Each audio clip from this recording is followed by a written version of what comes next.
Battle ground of India, इसका मतलब PUBG, apex legend और वॉलोरेंट। ये जो गेम्स है, मतलब इनमें से कुछ गेम्स जो है वो पीसी में खेले जाते थे, ये गेम्स अब मोबाइल में आने जा रहे। तो आपके पास कैसा मोबाइल होना चाहिए? ऐसा मोबाइल होना चाहिए जिसके अंदर स्टोरेज अच्छा होना चाहिए, रैम अच्छा होना चाहिए और प्रोसेसर भी अच्छा होना चाहिए।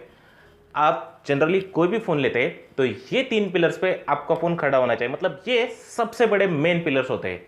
तो आज इनमें से एक पिलर के बारे में बात करने वाले, जिसका नाम है रैम। रैम मतलब रैंडम एक्सेस मेमोरी। तो ये भी एक स्टोरेज का टाइप है। जैसे आपके फ़ोन में स्टोरेज आता है 128 GB, 64 GB, वैसे ही टाइप का रैम जो है वो एक स्टोरेज का ही निकला हुआ टाइप है।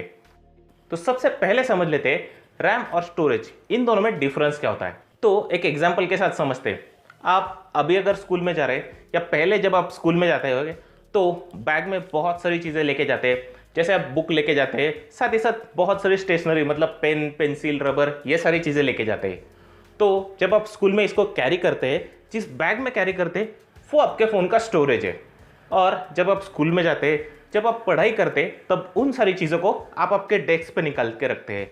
जैसे कि पेन हो, पेंसिल हो, नोटबुक हो, ये सारी चीज़ें निकाल के रखते हैं और सारी चीज़ें एक टाइम पे यूज़ नहीं करते। आप पेन और नोटबुक यूज़ कर रहे हैं, फिर कुछ काम आए तो पेंसिल वहीं से उठा के वहीं पर यूज़ करते हैं। तो जो आपका बेंच रहता है वो होता है रैम। क्यों? क्योंकि वहाँ से आप जो भी चीज़ें वो ईजिली एक्सेस कर पाते, वो आप स्टोरेज से निकाल के रैम के अंदर रखते। तो वैसे ही फ़ोन के अंदर हम लोग कोई भी एप्लीकेशन इंस्टॉल करते तो वो हमारे फ़ोन के स्टोरेज में चला जाता है और फिर हम उस एप्लीकेशन को यूज़ करते। जैसे मान लीजिए आपने व्हाट्सअप खोला है, फिर आपने यूट्यूब खोला है, फिर उसके बाद आप क्रोम ब्राउज़र पे कुछ गूगल सर्च करें, तो ये जो पीछे वाले 2 एप्लीकेशन है इनको आप ऑन ही रखते हैं, तो वो आपके रैम में स्टोर होते हैं। तो ये होता है फ़ोन का एक्चुअल में रैम।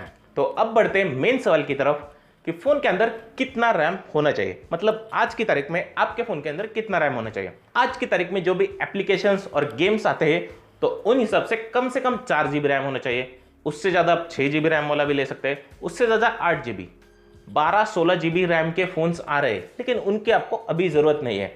ये क्यों? क्योंकि आप अगर सोचते हैं, आप आपके फ़ोन में पबजी मोबाइल डाउनलोड करते हैं, जो बैटल ग्राउंड ऑफ इंडिया है, अभी आया नहीं इंडिया में, आने वाला है, तो आप उसे डाउनलोड करते हैं, तो उस गेम को आप एक बार खेलते और रैम में ही रखते हैं, तो वो गेम कम से कम 1 GB की रैम रहता है। तो आपके पास अगर 4 GB रैम वाला फ़ोन होगा तो 1.5 GB तो सिस्टम ले लेगा, आपके फ़ोन में 2.5 GB बचेगा, पबजी 1 GB ले लेगा, तो आपके पास बचेगा 1.5 GB रैम। उसमें आप इंस्टाग्राम हो, बाकी की छोटी छोटी एप्लीकेशंस हो, ये सारी चला सकते हैं, क्योंकि इंस्टाग्राम भी 500 से 600 रैम जो है वो लेता है, तो बाकी के एप्लीकेशंस भी चला सकते हैं। मतलब आप अगर बहुत ज़्यादा गेमिंग नहीं करते तो उस लिए 4 GB रैम होना चाहिए। वैसे ही अगर आप बहुत ज़्यादा गेमिंग करते हैं, मतलब 2 से 3 घंटे के लिए गेमिंग करते हैं, बहुत सारे गेम्स खेलते हैं, तो आपके फ़ोन में मिनिमम 6 GB रैम होनी चाहिए। 6 GB रैम में से आपको मिल जाएगी 3.5 GB के अराउंड रैम मिल जाएगी। उसका यूज़ आप कर सकते हैं अलग अलग एप्लीकेशंस के लिए, साथ ही साथ गेम्स के लिए आप उनका यूज़ कर सकते हैं। और अगर 8 GB होगा तो वो मोर देन सफिशिएंट होगा, क्योंकि आपको फ्री रैम जो है वो कम से कम 4 GB के ऊपर मिल जाएगी, तो आप उसे यूज़ कर सकते हैं। अब यहाँ पर एक सवाल आता है कि एप्पल के जो भी आईफोन्स होते हैं उनके अंदर रैम होती है 2 GB, 3 GB, 4 GB। अभी तक जो भी आईफोन्स आए उनके अंदर 4 GB के ऊपर रैम गई ही नहीं है, तो वो लोग कैसे मैनेज करते हैं? तो यहाँ पर मैं आपको बता दूँ, एप्पल का क्या होता है कि एप्पल की पूरी इकोसिस्टम उनकी तरफ से हैंडल होती है। एप्पल जो है वो सारे एप्लीकेशन ऐप स्टोर में जो है वो उनकी तरफ से ऐप स्टोर के अंदर उन्हें ऑप्टिमाइज करके फिर ऐप स्टोर के अंदर आता है। ऐसे ही कोई भी एप्लीकेशन रैंडमली नहीं आती, उन्हें एप्पल ऑप्टिमाइज करता है और फिर ही ऐप स्टोर के अंदर आती है। तो उस वजह से उनको 2 GB, 3 GB रैम जो है वो भी सफिशिएंट हो जाती है। तो इस तरह से एप्पल जो है वो सारी चीज़ें मैनेज करता है। और एंड्रॉयड में आप देखते हैं तो कोई भी डेवलपर जो है वो इजीली एंड्रॉयड के अंदर, मतलब गूगल प्ले स्टोर के अंदर एप्लीकेशन डाल सकता है जिनके ऊपर गूगल का उतना ज़्यादा कंट्रोल नहीं है। इस वजह से आपको एंड्रॉयड फ़ोन में उनमें ज़्यादा रैम चाहिए और एप्पल के आईफोन्स में कम रैम चाहिए। तो चलिए दोस्तों, इस वीडियो में इतना ही। ये वीडियो अगर आपको पसंद आए तो वीडियो को लाइक कीजिए, अपने दोस्तों के साथ शेयर करना ना भूलिए दोस्तों। साथ ही साथ चैनल को कर लीजिए सब्सक्राइब और नीचे कमेंट करके बताइए दोस्तों ये वीडियो आपको कैसे लगा।